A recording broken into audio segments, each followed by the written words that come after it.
Hello, and today I'm going to be explaining to you the ATP generation and breakdown in the activity of backpacking.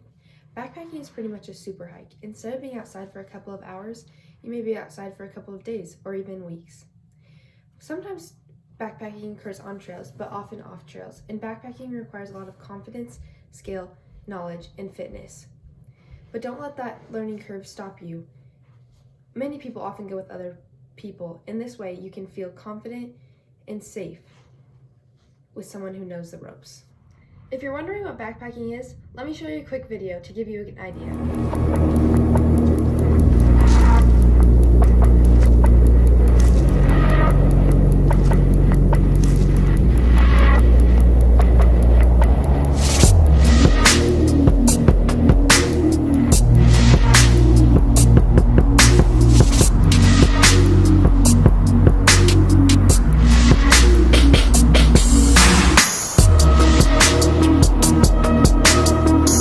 And in order to backpack, you'll need, of course, a backpack. And you want to fill this backpack with really important stuff, such as sleeping bags, food, water, a fire starter kit, a first aid kit, a flashlight, a water bottle. And you also might want to bring a GPS, or a map in case your phone doesn't work and you need a GPS system. That way you know where you are and won't get lost. And also make sure to pack the right clothes. You'll want to bring good hiking boots and especially socks that won't allow you to chafe or get blisters. And also make sure to look up where you're going so that you know that if it's going to be cold or hot. If it's going to be cold, make sure you pack accordingly and bring warm clothes. Alright, now that you're ready to start your backpack, let's talk about where ATP is used. The first release of ATP that we're going to see is CP breakdown. Right as you start your hike and other times during your hike, you will use CP breakdown. This is when your muscles take a phosphate from a phosphate creatine and give it to ADP to create ATP, which will give you the energy that you need to start your hike. And it will also produce creatine. When you first take that initial step to do your hike, CP breakdown happens and ATP is released to give you the energy to start that hike. You may use it when you first started your hike, but you also use it other times during the trip as well. An example is, imagine you see a predator and you start to run. When you transition from that walk to that run, you need energy to start that, and CP breakdown happens so that you have that ATP to start that run from your walk.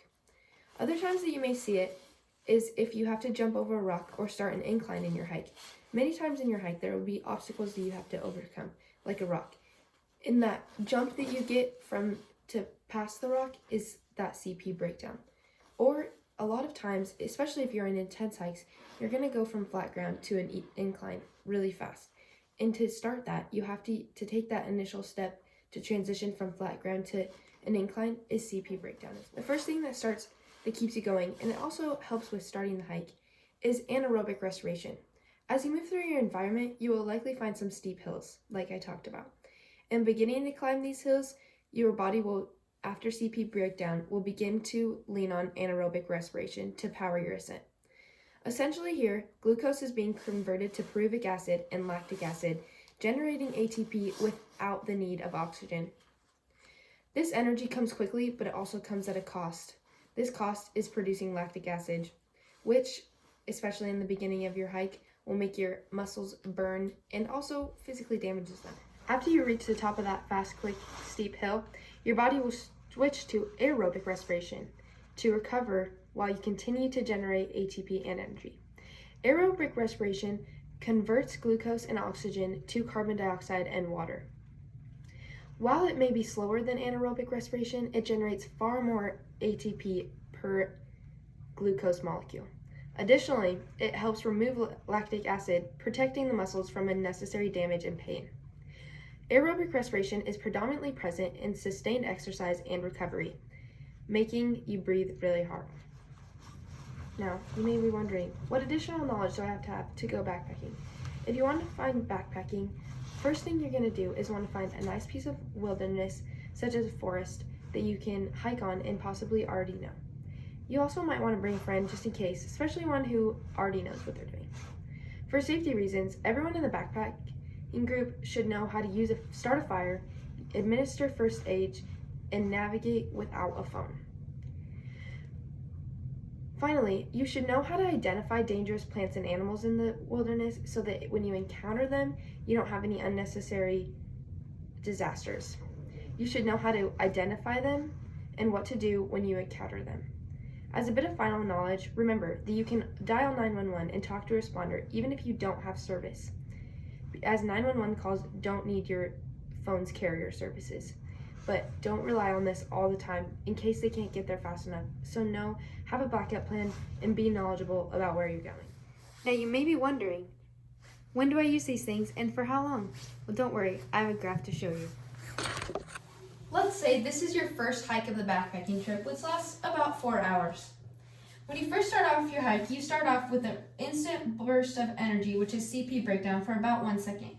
Then as you're warming up and getting into your hike, you use anaerobic respiration for about 30 minutes right here.